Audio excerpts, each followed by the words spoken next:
మరొక breaking news చూస్తున్నాం. విజయవాడ జాతీయ రహదారిపై హృదయ విదార సంఘటన చోటు చేసుకుంది. అబ్దుల్లాపూర్ మెట్ ఇనాంగూడ వద్ద బైక్ను డీసీఎం ఢీకొట్టిన ఘటనలో ఓ వ్యక్తి అక్కడికక్కడ మృతి చెందాడు. పాల ప్యాకెట్ కోసం కుమారుడితో బైక్పై వెళ్తుండగా ఈ ప్రమాదం జరిగింది. తండ్రి మృతదేహం పక్కనే 2 ఏళ్ల కుమారుడు ఏడ్చుకుంటూ కూర్చున్న ఘటన చూసేవారని బాధించింది. ఘటనా స్థలానికి చేరుకున్న పోలీసులు కేసు నమోదు చేసి దర్యాప్తు చేపట్టారు.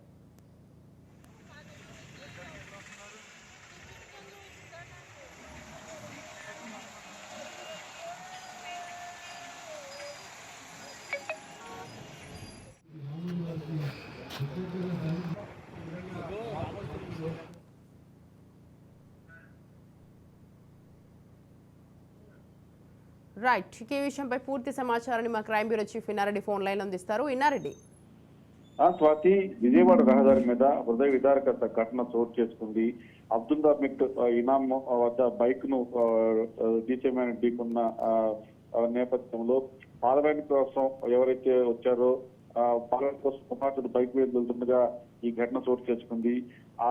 ఎప్పుడైతే యాక్సిడెంట్ జరిగిన తర్వాత అక్కడికక్కడే తండ్రి చనిపోవడం, 2 ఏళ్ల కుమారుడికి ఆ తండ్రి చనిపోయాడన్న విషయాన్ని తెలుసుకోలేక హృదయ విదారకంగా ఏడుస్తూ ఉన్న సంఘటన అక్కడ చూసే వాళ్ళకి చాలా హృదయ విదారకంగా అనిపించింది. అయితే డీసీఎం వ్యాన్లు మనం చూస్తా ఉన్నాం. జనరల్ గా ఎక్కువ హైవేల మీద కావచ్చు, తర్వాత సిటీలు కావచ్చు, డీసీఎం వ్యాన్లు మితిమీరిన వేగంతో పోవడంతో అదుపు తప్పిన నేపథ్యంలోనే ఈ ఘటన చోటు చేసుకుని చెప్పని కూడా అక్కడ ప్రత్యక్ష సాక్షులు చెప్తున్న దాన్ని బట్టి మనకు అర్థమవుతా ఉంది.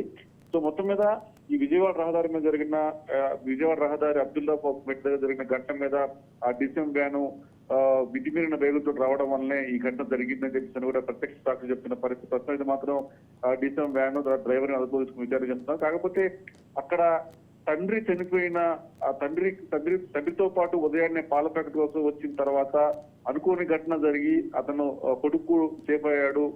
ఎగిరిపాటి తర్వాత ఆయన తండ్రి మాత్రం ఆ డీసీఎం వ్యాన్ ఢీకొన్న వెంటనే రోడ్డు మీద పడి తల పగిలి తీవ్ర రక్తస్రావం జరిగి చనిపోయినట్టుగా స్థానికులు చెప్తున్న పరిస్థితి. మొత్తం మీద అక్కడ తండ్రి చనిపోయిన తర్వాత కొడుకు ఏం చేయాలో తెలియక హృదయ విదారకంగా ఏడుస్తున్న విషయాన్ని చూసిన స్థానికులు ఈ విషయం మీద ఇమీడియట్ గా పోలీసుకు ఫిర్యాదు చేయడం జరిగింది. పోలీసు సంఘటన స్థలం చేరుకుని డీసీఎం వ్యాన్ డ్రైవర్ ని అదుపు తీసుకున్నారు. అయితే ఇలాంటి ఘటన చోటు చేసుకున్న ప్రతిసారి కూడా డీసీఎం వ్యాన్లకు సంబంధించి మితిమీరి వేగంతో పోవడం వల్ల ఘటన చోటు చేసుకుంటున్నాయి. ఇప్పటికైనా సరే డీసీఎం వ్యాన్ల యొక్క స్పీడ్ ని కంట్రోల్ చేస్తూ చర్యలు తీసుకోకపోతే మరోసారి ఘటన జరిగే అవకాశం ఉంది చెప్పిన కూడా స్థానికులు ఆందోళన వ్యక్తం చేస్తున్నారు. స్వాతి.